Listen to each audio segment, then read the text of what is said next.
नमस्कार, मैं हूं विवेकानंद और आप देख रहे हैं न्यूज़ फॉर नेशन।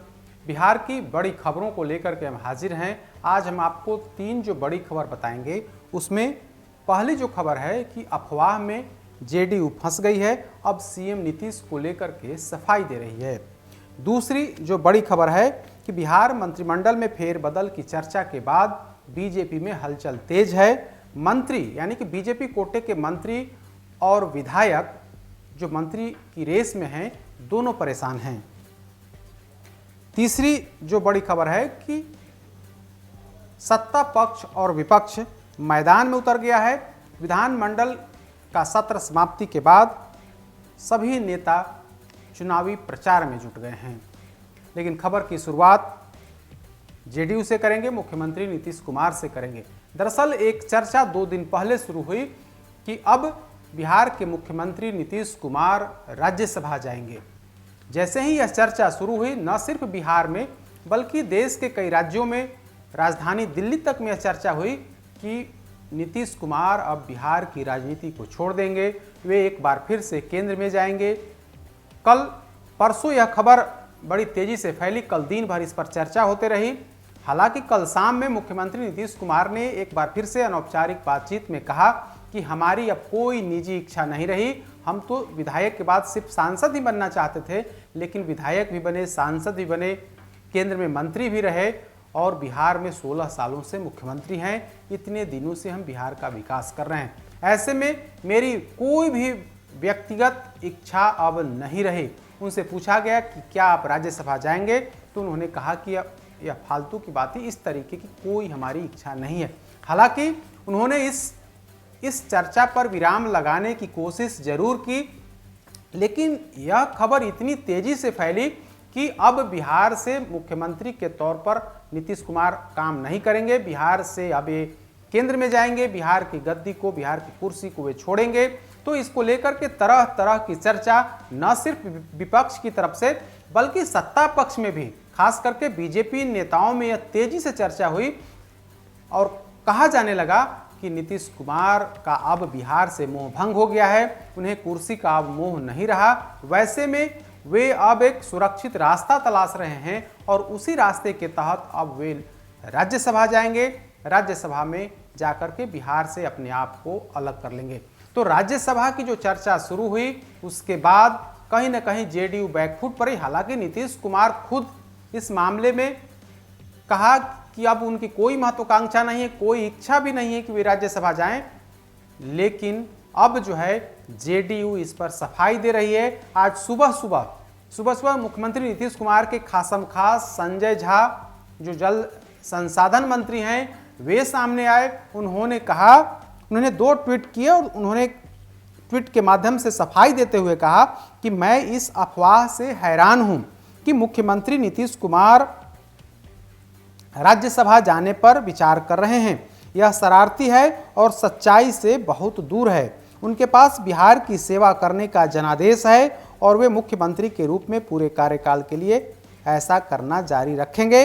वह कहीं नहीं जा रहे हैं। नीतीश कुमार 2020 के विधानसभा चुनाव में एनडीए का चेहरा थे और लोगों ने इस गठबंधन को सत्ता में लाने के लिए वोट किया।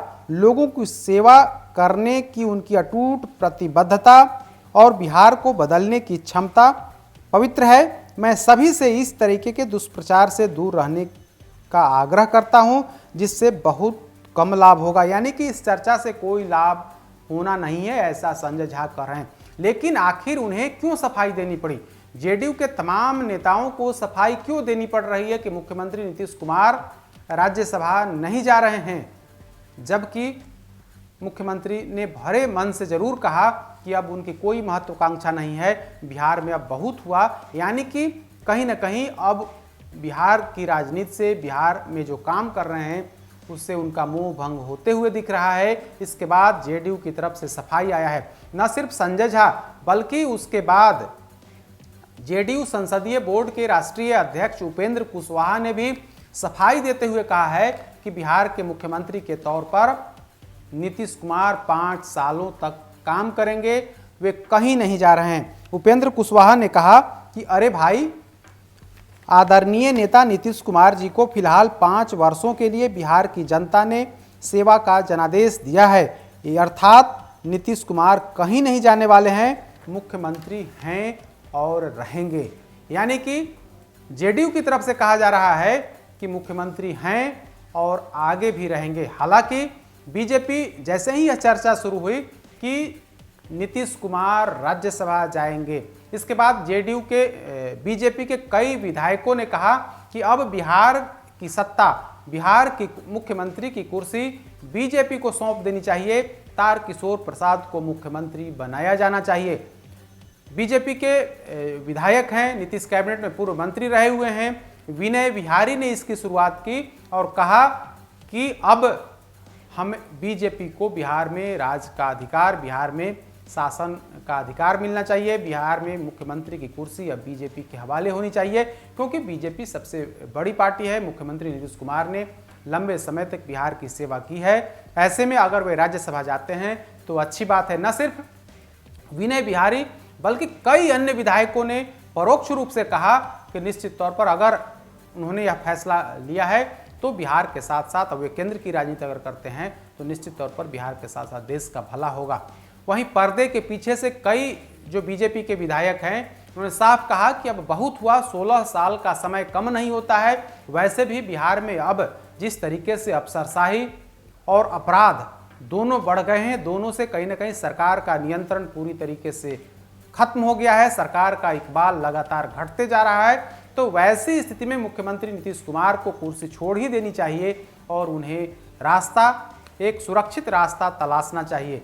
तो जिस तरीके से बिहार में नीतीश कुमार के राज्यसभा जाने पर राजनीति हो रही थी, उसके बाद जेडीयू सामने आई है, जेडीयू के दो बड़े नेता सामने आए हैं और कहा है, इस अफवाह पर विराम लगाने की कोशिश की है और कहा है कि नीतीश कुमार 2025 तक बिहार के मुख्यमंत्री रहेंगे, बिहार की कुर्सी पर बने रहेंगे। दूसरी जो बड़ी खबर है वो भी नीतीश कैबिनेट से ही है। दरअसल कुछ दिन पहले नित्यानंद राय, जो केंद्रीय गृह राज्य मंत्री हैं, उन्होंने नीतीश कुमार से करीब 1.25 घंटे तक मुलाकात की थी। तब से यह चर्चा तेज हो गई कि बिहार में नीतीश कैबिनेट में फेरबदल होने वाला है। इसके बाद न सिर्फ नीतीश कैबिनेट में बीजेपी कोटे के मंत्री, बल्कि जो विधायक हैं, जो मंत्री की रेस में हैं, उनमें खलबली है, उनमें बेचैनी है। खास करके बीजेपी में यह खलबली ज़्यादा है, क्योंकि कहा जा रहा है कि बीजेपी कोटे के कई मंत्री नॉन परफॉर्मर हैं, उनसे केंद्रीय नेतृत्व खुश नहीं है, पूरी समीक्षा की जा रही है और वैसे मंत्री जो अपना प्रभाव नहीं छोड़ रहे हैं, वैसे लोगों को किनारा किया जा सकता है, उन्हें नीतीश कैबिनेट से या बिहार कैबिनेट से उनकी छुट्टी की जा सकती है। इसके बाद कई ऐसे नेता हैं बीजेपी कोटे के, वे सीधे तौर पर कह रहे हैं कि निश्चित तौर पर जो नॉन परफॉर्मर हैं उन्हें तो हटाया ही जाना चाहिए। अच्छे लोगों को, अच्छे विधायकों को, जो तेज तर्रार विधायक हैं, जो हर समीकरण में फिट बैठते हैं, वैसे लोगों को नीतीश कैबिनेट में जगह दी जानी चाहिए।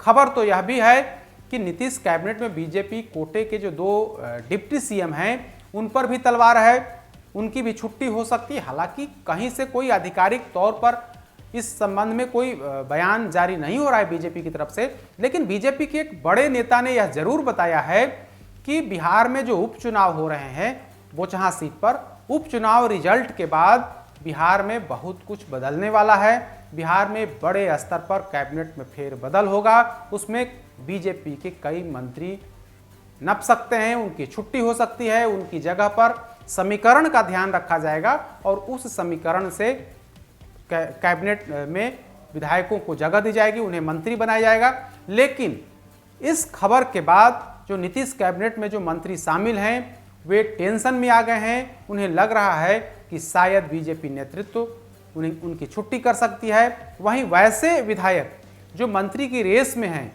वे भी लगातार हर गतिविधि पर नजर रखे हुए हैं, लगातार अपने नेताओं से संपर्क भी साधना शुरू कर दिया है। हालांकि 16 अप्रैल तक तो अभी कुछ नहीं होना है। 16 अप्रैल के बाद निश्चित तौर पर बिहार में बड़ा बदलाव होगा। वो बदलाव किस तरीके का होगा, कैबिनेट में किन मंत्रियों की छुट्टी होगी, कौन से नए चेहरे शामिल किए जाएंगे, इसको लेकर के अभी तक सस्पेंस तो है ही, यह सस्पेंस आगे भी बरकरार रहेगा। लेकिन बिहार में बीजेपी के भीतर जो गर्मी है, जो सरगर्मी है, वो सरगर्मी बढ़ी हुई है। तीसरी खबर की हम चर्चा करेंगे, बिहार विधान परिषद चुनाव से करेंगे। अब कुछ समय यानी कि 3 दिनों का समय बच गया है। 4 अप्रैल को वोटिंग है विधान परिषद की 24 सीटों पर। उसको लेकर के सत्ता पक्ष और विपक्ष के नेताओं ने पूरी ताकत झोंक दी है। कल बिहार विधान मंडल का बजट सत्र का समापन हो गया। उसके बाद आज सभी मंत्री जो बड़े नेता हैं, तमाम नेता अब क्षेत्रों में चले गए हैं। 24 क्षेत्रों में जाकर के जनसंपर्क कर रहे हैं, लोगों से बात कर रहे हैं, प्रेस वार्ता कर रहे हैं और अपने कैंडिडेट को जिताने का आह्वान कर रहे हैं। तेजस्वी यादव तो पिछले कई दिनों से सदन नहीं आ रहे थे, वे लगातार जनसंपर्क जनसभा कर रहे थे। गोपालगंज से लेकर के पटना, छपरा, जहानाबाद समेत कई क्षेत्रों में उन्होंने लगातार संपर्क किया है, जनसभा की है, अपने कैंडिडेट को जिताने की अपील की है। खास करके यादव समाज से भी, यादव जो वोटर हैं उनसे भी कहा है कि अगर आपको राजद को सत्ता में लाना है तो न सिर्फ यादव कैंडिडेट बल्कि अपर कास्ट के भी जो कैंडिडेट हैं उनको वोट करना होगा। अगर ऐसा नहीं करेंगे तो इससे राजद का नुकसान होगा। अगर राजद को बिहार में सरकार चाहिए, राजद की सरकार आप चाहते हैं, तो आप पूरे दमखम से इस बार 24 की 24 सीटों पर आप राजद कैंडिडेट को जिताएं। आज तेजस्वी यादव कई जगहों पर समस्तीपुर और सहरसा में थे, वहां भी उन्होंने जनसभा को संबोधित किया और आरजेडी कैंडिडेट को जिताने की अपील की। वहीं सत्ता पक्ष की तरफ से नीतीश कैबिनेट के अधिकांश मंत्री या जेडीयू के कोटे के हों या फिर बीजेपी कोटे के हों, वे तमाम लोग 24 क्षेत्रों में जाकर के घूम रहे हैं। गांव-गांव जाकर के जो पंचायत प्रतिनिधि होते हैं, जो स्थानीय निकाय के जो वोटर हैं, उन वोटरों के गांव-गांव जा रहे हैं, घर-घर जा रहे हैं और जाकर के अपने पार्टी प्रत्याशी के पक्ष में वोट करने की अपील कर रहे हैं। संगठन की तरफ से भी बीजेपी और जेडीयू के नेताओं ने हर क्षेत्र के लिए प्रभारी, सहप्रभारी, पर्यवेक्षक की नियुक्ति की है।